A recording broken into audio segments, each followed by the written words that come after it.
Africa Matin, l'interview. Le docteur Lilo Ding, c'est l'invité de Sidonie-Fika. On parlera de maladies iatrogènes. Docteur Lilo, merci d'être dans notre studio de ABK Radio et surtout de nous édifier sur des questions de santé. C'est un plaisir pour moi de jouer le rôle de serviteur en matière de santé et c'est comme ça aussi que je salue la grande famille ABK. Merci. Nous recevons vos salutations avec beaucoup de chaleur et beaucoup d'amour surtout. On s'intéresse aux maladies iatrogènes dans notre entretien de ce jour. C'est quoi les maladies iatrogènes, Ok, il faut donc le dire. Les maladies iatrogènes sont les maladies dues aux médicaments, ou bien je dirais plus, qui s'acquièrent autour des hôpitaux. Oui. Avec les hôpitaux ou dans les hôpitaux. En tout cas, l'Organisation mondiale de la santé lance une sonnette d'alarme depuis une décennie ou 2 décennies en reconnaissant que 50% des maladies modernes sont dues aux médicaments.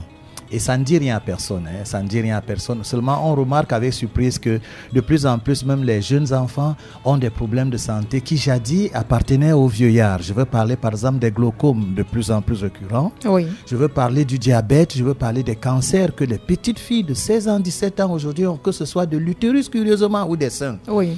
Mais on ne veut pas regarder le côté médicament. C'est vrai, on dénonce la façon de s'alimenter, mais il faut aussi remarquer que notre société est formatée de façon à ce qu'on croit que le meilleur médecin est celui qui prescrit trop de médicaments. Et là, c'est très très dangereux parce que en dehors des maladies nosocomiales qui s'acquièrent uniquement dans les centres de santé, les maladies iatrogènes sont ce que nous prenons là tous les jours. Parfois, c'est un mauvais dosage, parfois c'est inadapté, parfois nous avons des réactions allergiques. Voyez-vous, nous sommes différents les uns les autres. Oui. Un médicament standard pour tout le monde n'est pas forcément bien. Alors on doit faire des études sérieuses pour accorder un médicament à tout le monde. Maintenant, il faut qu'on parle du médicament. Quand on parle de médicaments, les gens ont comme l'impression que ce sont des êtres microscopiques qui prennent par exemple les Kalachnikov pour le cas des antibiotiques pour aller s'attaquer aux bactéries. Non, c'est pas ça. Oui. Chaque médicament crée une réaction et incite l'organisme à une contre-attaque suite à cette réaction. Donc, lorsque vous prenez un antibiotique, l'organisme vient d'abord pour phagocyter le possible poison dû au médicament. Permettez que je dise poison ou la drogue, en envoyant des processus pour soit phagocyter, éliminer, ainsi de suite. Donc, mais pendant que cela se passe, il y a modification systématique de l'organisme. Nous sommes gérés par un certain algorithme, donc une écriture fonctionnelle de notre organisme qui peut se modifier. Quand je veux parler d'une écriture, je ne veux pas perdre les gens dans les méandres des gros mots de la science. Voyez-vous, si normalement 37 degrés c'est bon, c'est parce qu'il y a un régulateur. Tout à fait. Si la tension normale c'est 12, 14, 13, c'est parce qu'il y a un régulateur. Et ce régulateur peut être modifié. On entre donc dans des maladies un peu compliquées. Parce que dites-vous bien, il y a des néphropathies qui sont dues aux médicaments.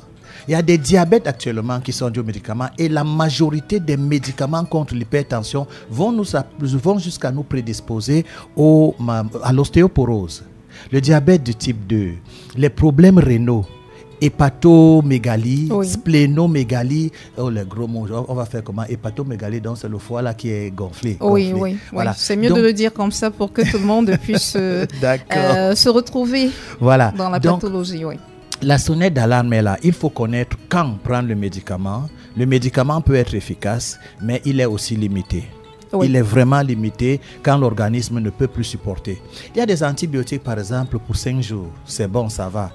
Bon, mais je dis et je répète, au risque que les foudres me tombent dessus, les traitements à vie restent dangereux à cause des effets secondaires et à court et long terme, qui donnent plutôt au patient d'être dans un engrenage, lui donnant d'être plus client assurer des firmes pharmaceutiques, bien sûr pour leur intérêt, parce qu'on a comme l'impression, et je m'excuse encore, il faut que quelqu'un dise quand même la vérité qui blesse, non? Oui. Les firmes pharmaceutiques ne sont pas là pour la santé. Oui.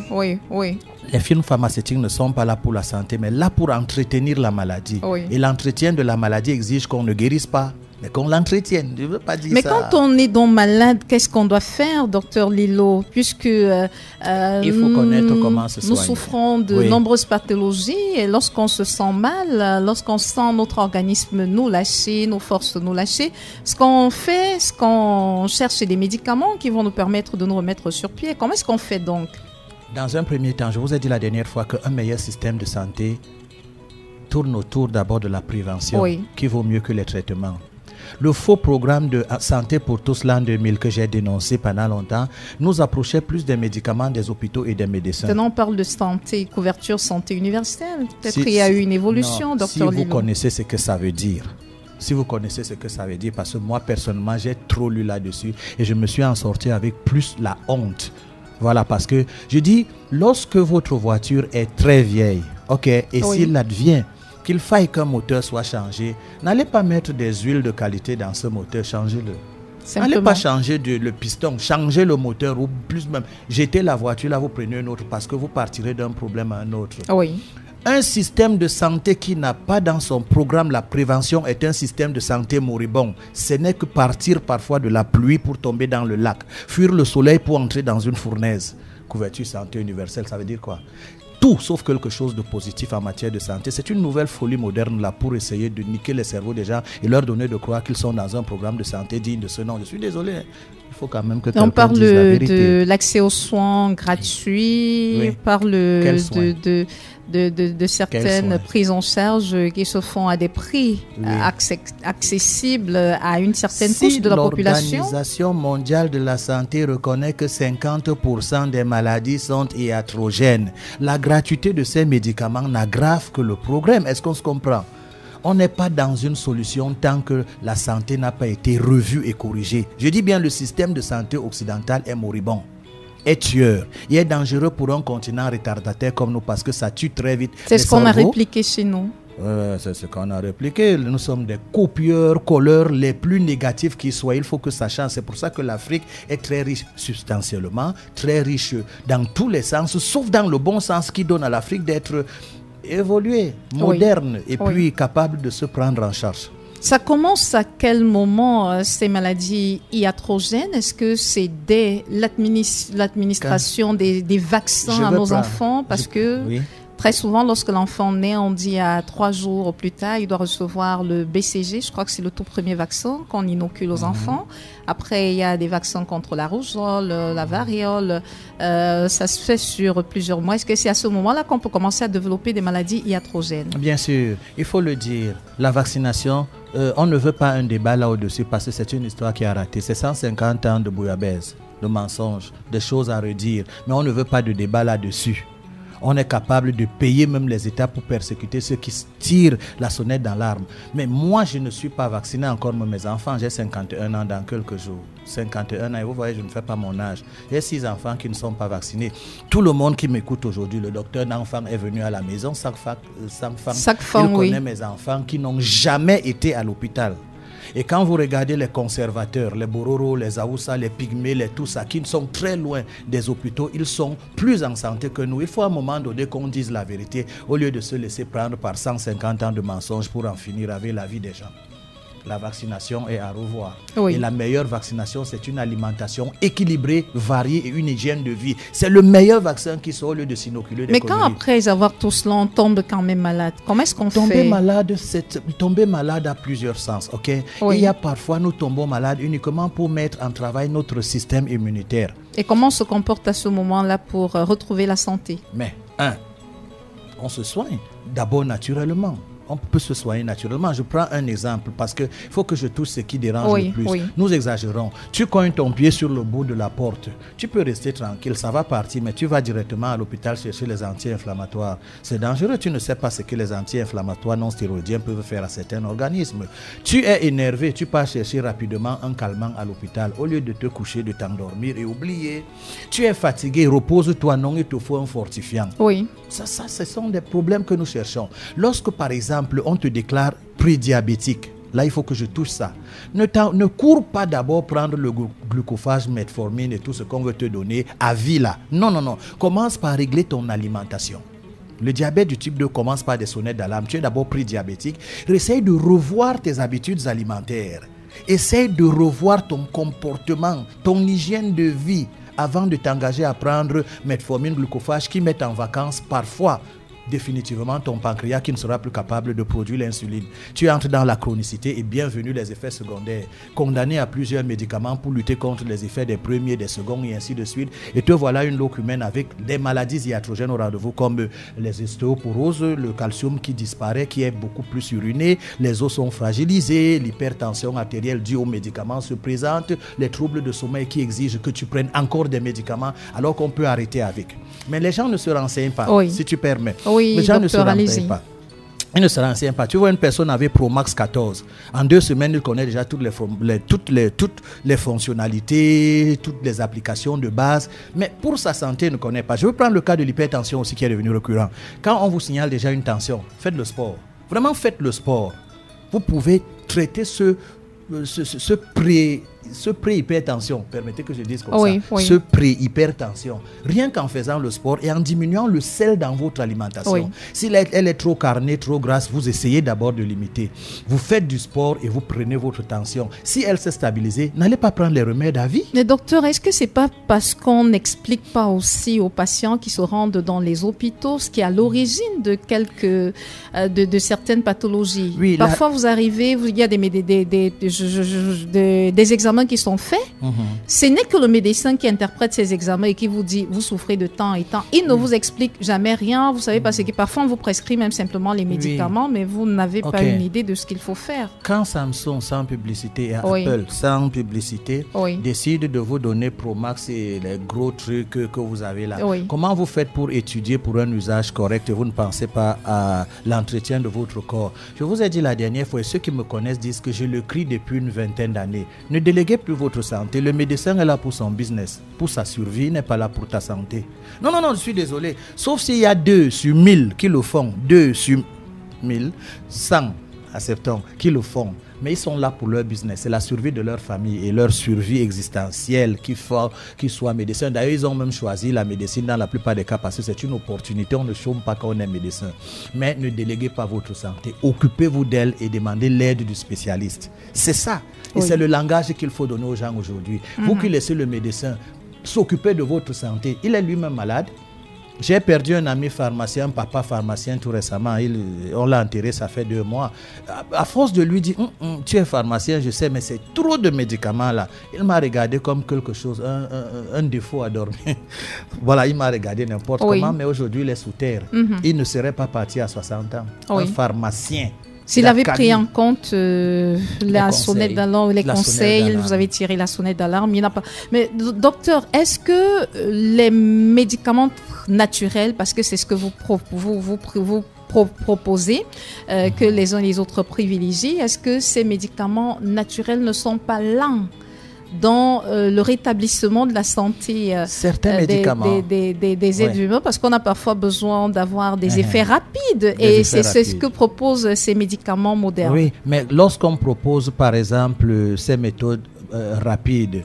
Après le problème, on passe à autre chose. Par exemple, lorsque vous avez pris pendant longtemps les antibiotiques de renom comme Bactrim sans publicité, vous avez besoin de vous désintoxiquer. Les dépôts dans votre sang sont tellement nombreux qu'une désintoxication est mieux. Parce que quand vous avez déjà fini avec une bactérie donnée, je reconnais qu'on ne peut pas traiter n'importe quoi. Il y a des infections, il y a des sepsies, il y a des mycoplasmes, il y a des trucs qu'il faut soigner rapidement avec des antibiotiques forts. Mais vous êtes d'accord avec moi qu'on ne va pas détruire un arbre avec le couteau.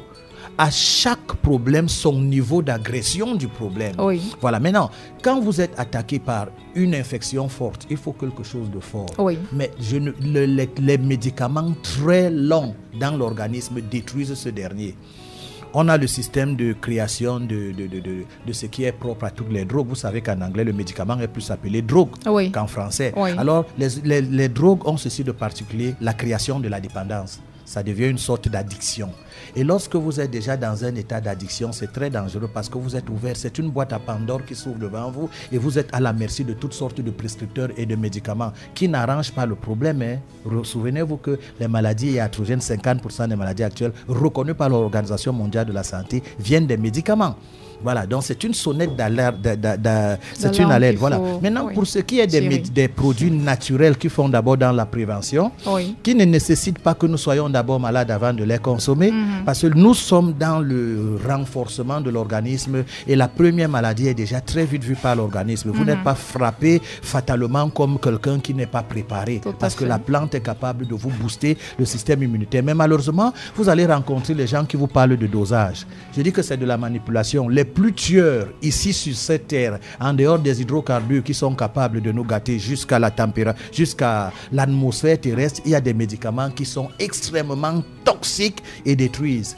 Mais quand vous devez manger votre ndolé, qui serait un médicament, quelque part un remède, le médicament je le leur donne, qui serait un remède, on ne te parle pas de dosage. Mais pour peu que ça devienne un traitement, on te parle de dosage. Moi j'appelle ça de la manipulation. Un bon naturopathe connaît comment doser son remède. Et dans la plupart des cas, il faut le remarquer, nous sommes dans des légumes. Les traitements naturels sont dans la plupart les légumes. Le liloscobie que vous connaissez là, c'est 120 plantes parmi lesquelles tous les légumes qui soient. Les racines utiles, voilà. Maintenant, le dosage est tel qu'il faut bien entendre, il faut bien comprendre ce que c'est que le dosage, au-delà de la manipulation. Ma soeur, si tu prends une cuillère de sel, tu l'avales avec un peu d'eau, ce que tu vas ressentir dans ton ventre là, c'est grave. Tu es dans de l'intoxication. Mais si c'est dilué valablement, tu n'es plus intoxiqué. Voilà, ok. Donc, les gens qui parlent de dosage là manipulatoirement, qui laissent les gens. Les Africains ont besoin de mettre en valeur leur système de santé, qu'on ne veut pas qu'on connaisse, qui est préventif, curatif et équilibreur. Ok? Mais si ce n'est que les médicaments occidentaux, ils sont utiles, je ne refuse pas. Mais quand on dit déjà que 50% des maladies civilisationnelles sont dues aux médicaments, il faut faire attention. Et mon message est très simple. On n'a pas assez de minutes pour tout développer. Il ne faut pas déléguer sa santé à un être humain. Je dis et je répète, les médecins font leur job. Ils sont là pour leur survie. Vous devez apprendre, comme vous étudiez les Promax, des ordinateurs qui sont de plus en plus fantastiques, vous devez apprendre à prévenir les maladies par un comportement digne de ce nom, une hygiène de vie très correcte, une alimentation équilibrée, pas trop carnée, pas trop grasse. Il faut éviter les alcools à n'en plus finir, comme c'est devenu générationnel. On boit de plus en plus, trop, à partir du bas âge. Il faut éviter de la nicotine qui n'est qu'associée au goudron, je veux parler de la cigarette, et qui nous flanque des cancers à court et à long terme. Évitez des produits cosmétiques qu'on ne connaît pas. Dès que vous lisez hydroquinone dans un produit cosmétique, faites attention, les cancers de sein sont à l'assaut de votre poitrine. Les cancers de sang et plusieurs autres cancers. Vous vous souvenez qu'à l'époque de notre là, les mamans n'avaient pas les fibromes ni les myomes. Tout à fait. Aujourd'hui, pourquoi?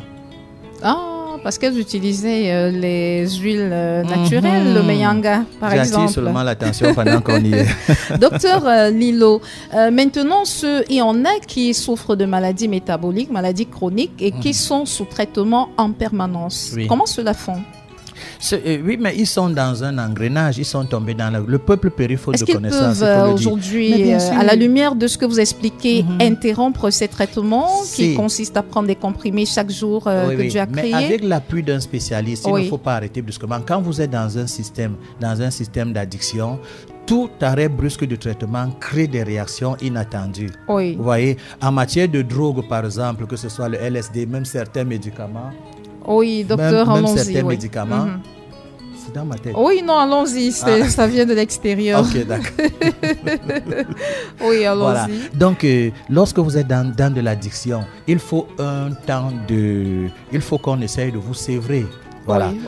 Vous devez passer par un sévrage. Regardez, même le simple bébé qui n'a pas affaire à la toxicité, quand il s'agit d'arrêter l'allaitement maternel, on passe par un moment de sévrage pour donner au système algorithmique, nous sommes en mathématiques, de réécrire notre fonctionnalité et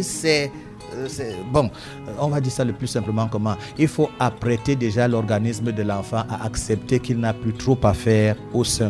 Et pour que cela soit accepté par l'organisme, il y a une réécriture du fonctionnement de cet enfant. écriture du fonctionnement de cet enfant, parce que tout est programme, réécriture, programmation innée, programmation active et active. Quand je parle de programmation, ce sont des habitudes. Nous avons une mémoire cellulaire. Elle est capable d'enregistrer et introduire certains programmes circuits dans notre cerveau pour nous donner d'interagir sans nous détruire, ou d'interagir quand le système est en panne. Est-ce qu'on me comprend un peu là? Nous vous comprenons, Dr Lilo. Oui. C'est mon souci qu'on comprenne. Parfois je change de langage pour l'abaisser, mais parfois j'abaisse tellement que ça saute comme la tisse qui a touché le fond. Mais si l'essentiel est écouter, ça va. Maintenant, pour empêcher à quelqu'un d'être dans l'engrenage des médicaments à vie, on peut reprogrammer son système par l'immunothérapie. D'abord, la désintoxication, l'immunothérapie et les thérapies cellulaires de plus en plus, qui sont d'ailleurs la médecine de demain. Les cellules souches végétales capables de reprogrammer notre organisme, parce que les plantes nous connaissent. Nous avons en commun la même information, parce que terre et poussière nous sommes. Oui. Docteur Lilo, lorsque nous avons tout de même consommé ces médicaments, parce que vous avez précisé qu'il peut arriver qu'on souffre d'une pathologie qui nécessite un traitement choc, et là on utilisera les antibiotiques à une certaine force. Les corticoïdes. Oui, justement, après donc avoir consommé ces produits pour soigner le mal dont on souffrait, qu'est-ce qu'il faut faire? Est-ce qu'il faut entreprendre une séance de détox pour libérer l'organisme de ces toxines? Je vous ai dit la dernière fois que la bonne nourriture chasse la mauvaise nourriture qui s'acquiert pendant que dans la semaine nous vaquons à nos occupations. Vous entrez dans les crudités, les fruits et ainsi de suite. Maintenant, lorsque, n'oubliez pas le sport, le sport est nécessaire. Quand je dis le sport, je ne vous envoie pas dans les parcours Vita et consorts. Je vous dis de danser si vous ne pouvez pas mettre le jogging pour aller vous au sport. Tout à fait, et puis le premier noir qui ne connaît pas danser ment. Le premier noir qui ne connaît pas danser. Vous aussi vous dansez, docteur? Ça ne se voit pas. Oui. Voilà. Donc après une grande médication, on peut se mettre à l'eau tiède.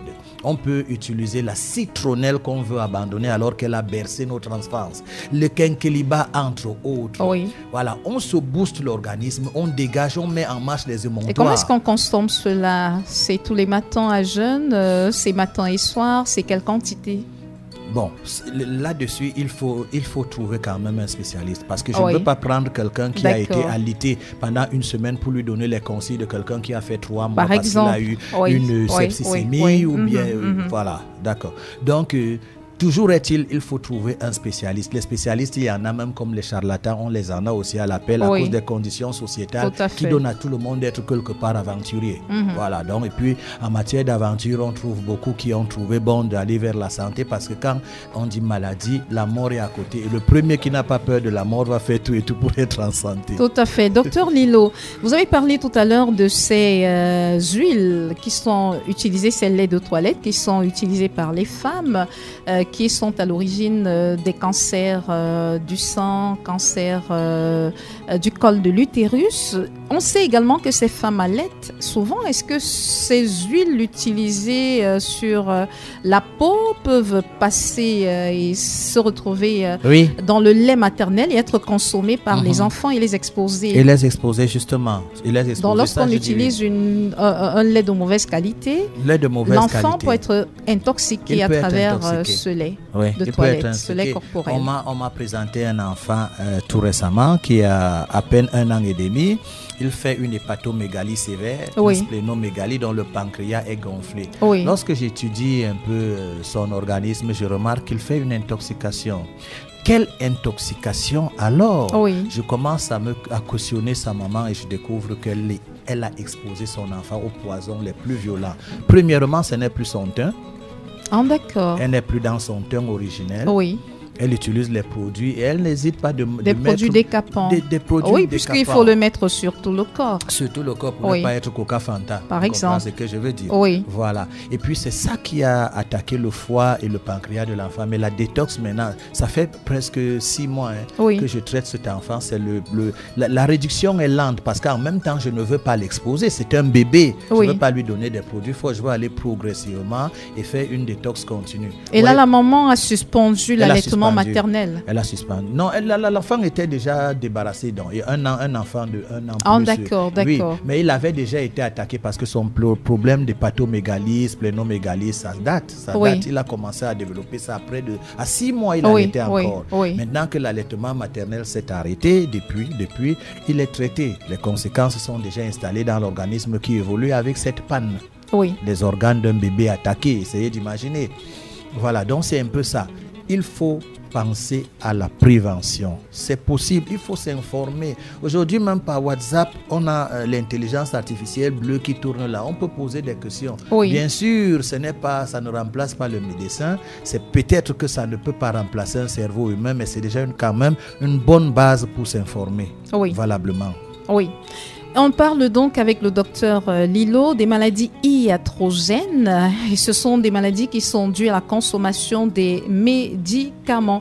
À titre préventif, docteur, qu'est-ce qu'il faudrait que les familles adoptent comme attitude dans les maisons? Qu'est-ce qu'il faut consommer en permanence et faire consommer aux enfants en permanence? Il faut déjà consommer ce qu'on connaît. Ok, Oui. faut déjà consommer ce qu'on connaît. Je me suis fait engueuler par une dame parce que je lui disais que la sucrerie bleue là, ça ne ressemble à aucun fruit et c'est pas normal. Elle était à la recherche d'un chocolat qui a une marque d'origine étrangère. Je lui ai dit Chococam sans publicité. Oh là là, que Chococam du Cameroun sans publicité fait mieux le chocolat que les chocolats suisses. J'ai eu ma dose en matière d'engueulade. J'ai dit, maman, excuse-moi. Excuse, pardon. Donc, mangeons ce qu'on connaît. De plus en plus, on voit dans des marchés des produits douteux. Des bonbons bleus qu'on aime bien donner aux enfants, des sucreries à n'en plus finir. On vend un paquet de bonbons, de 1000 bonbons à 500 francs, origine inconnue. Les enfants, à longueur de la journée, s'empivent de ce sucre dangereux. Moi, j'ai analysé beaucoup de paquets de bonbons ici qui sont importés. J'ai trouvé de la mélanine. Imaginez ce que ça peut faire dans le corps d'un enfant. Imaginez un peu. J'ai fait le rapport, si c'est arrivé, c'est arrivé. Mais c'est plus grave que vous n'en pensez. Habituons nos enfants à manger ce que nous connaissons. Et nous-mêmes, mangeons ce que nous connaissons. Sachons ne pas faire dans du trop carné, trop gras. Essayons de nous renseigner sur comment s'alimenter. C'est possible d'avoir la bonne information. Parce que ce que nous mangeons est déterminant pour notre santé, qu'elle soit bonne ou mauvaise.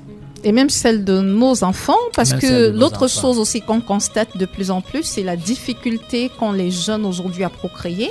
Des jeunes femmes qui ont du mal à tomber enceintes, des jeunes garçons qui souffrent de plusieurs maladies, l'impuissance, la faiblesse sexuelle, et on n'arrive pas à comprendre pourquoi est-ce que ce type de problème se pose. Je vais prendre un exemple simple. Vous voyez, la carotte d'il y a 25 ans aujourd'hui équivaut à presque un demi-seau de carotte. À cause des pesticides et des engrais, nous sommes tous dans la bourrativité. D'où parfois la nécessité de tout booster en complément alimentaire ou faire dans des agrumes qui sont parfois résistants aux pesticides.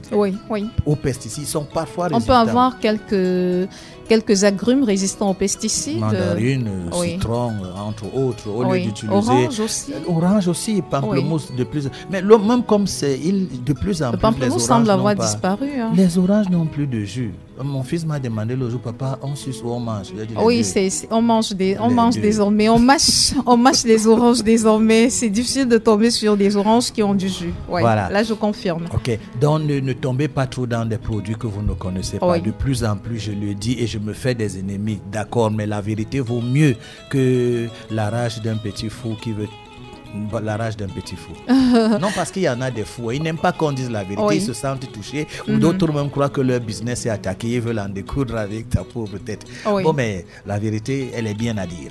Docteur Lilo, vous avez mis sur pied l'Iloscobie qui essaye de corriger ces dysfonctionnements enregistrés dans l'organisme, ces erreurs qu'on a eu à commettre en consommant des aliments qu'on ne devrait pas, qui ont bousillé notre organisme. Et puis, avec l'Iloscobie, il y a la possibilité de rattraper cela. Oui, il faut bien préciser que l'Iloscobie, SCOBY d'abord, c'est un acronyme anglais qui parle des préparations symbiotiques.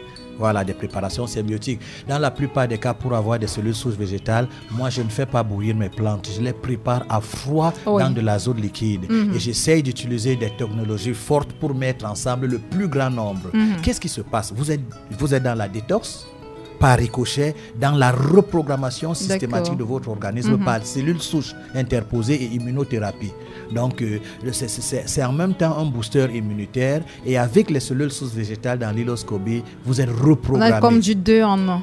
3 en 1. Ah, du 3 en 1. Voilà. Le troisième, c'est quoi? Parce qu'on a... Il y a la détox. Oui, la détox. Il y a l'immunothérapie. Immunothérapie 2. Et la thérapie cellulaire. Ah, thérapie cellulaire 3. Donc, on a du 3 en 1 dans l'hiloscobie qui est donc disponible et qui a été mis sur pied par vous, fruit de plusieurs années de recherche, 18 ans très exactement.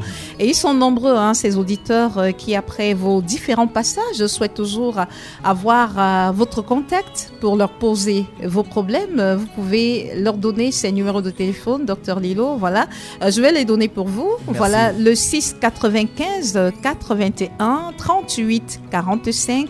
6 95 81 38 45, 6 74 28 30 97, 6 74 28 30 97. Voilà, 6 74 28 30 97. Merci docteur, merci Fifi. Merci à vous tous d'avoir été là ce matin. Eh bien, c'est le docteur Lilo Dings qui était l'invité de Sidonie Fikak. Toutes nos interviews sont désormais disponibles en version augmentée sur notre plateforme digitale www.abkradioofficiel.com.